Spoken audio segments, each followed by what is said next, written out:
Hello guys, welcome back to my channel Gayatri Roy blog. তোমরা কেমন আছো? আমি ভালো আছি, আশা করি যে তোমরাও খুব ভালো আছো।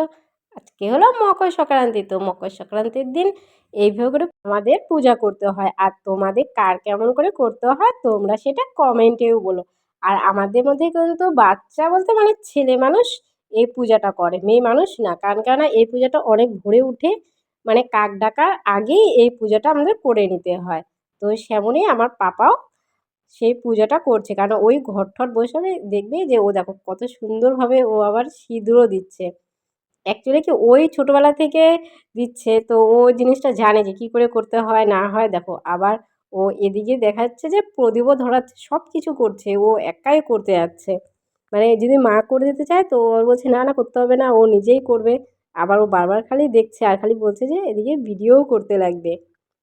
আর দেখো ধরাতে পারছে না, কিন্তু অনেকবার ধরিয়েছে, তারপরে ওকে বলে আবার করতে হবে।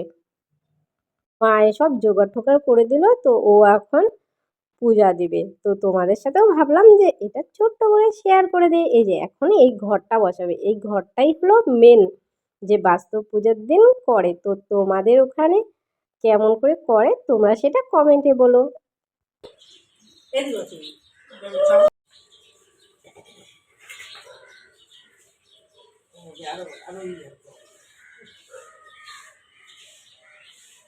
ও কি সুন্দরভাবে প্রদীপ টদীপ ধরিয়ে দিচ্ছে।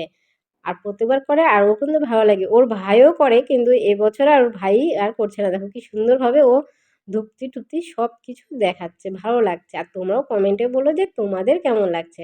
আর দেখো প্রথমে হলো কোন হাতে ও ঘন্টা বাজাবে সেটা বুঝে পাচ্ছিল না। বললাম যে না পাপ্পা ওই হাত দিয়ে ধর, নাহলে পারবি না। দেখো কত সুন্দরভাবে পূজা দিচ্ছে। সকালে উঠে এই পূজাটা করতে হয়। তারপরে আরেকটু পূজা আছে, জাস্ট সেটা তোমাদেরকে দেখাবো একটু পরে। আগে ওর পূজাটা শেষ হয়ে যাক। দেখো ও কিন্তু অনেকক্ষণ থেকে করে যাচ্ছে করে যাচ্ছে। বলছি পাপা এতক্ষণ থেকে করিস না? তো হয়ে গেছে, বললাম যে এখন একটু প্রণাম করে নাও। দেখো কত সুন্দরভাবে ও প্রণাম করছে, কিন্তু আমি বলার আগেই ও প্রণাম করছিল। দেখো কত ওর ভক্তিও আছে কিন্তু প্রচণ্ড পরিমাণে। তারপরে আবার তুলসী গাছের সামনেও আরেক জায়গায় তো এইভাবে করে পূজা করে। যে যেমন দেখো যে মাটি একটা জিনিস বানাইছে, তো ওখানে হলো কি বলে এটা পাটকাঠি ঢুকিয়ে দিয়েছে, তো মিষ্টান্ন বানিয়েছে, তো সেখানে ঠাকুরের ওখানে দিল। আর এই পূজাটা অবশ্য ওকে করতে হবে না, এই পূজাটা ব্রাহ্মণ মশাই করে। তো দেখো মোটামুটি পূজা করা কমপ্লিট হয়ে গেছে, আর পাপা ওখানে বসেই আছে। আর ওই দিন পিঠা হবে না এমনটা হয় নাকি? বাস্তব পূজার দিন তো প্রত্যেকেরই ঘরে কম বেশি তো পিঠা হবেই। তো আমাদের বাড়িতেও হয়েছে সেমনই।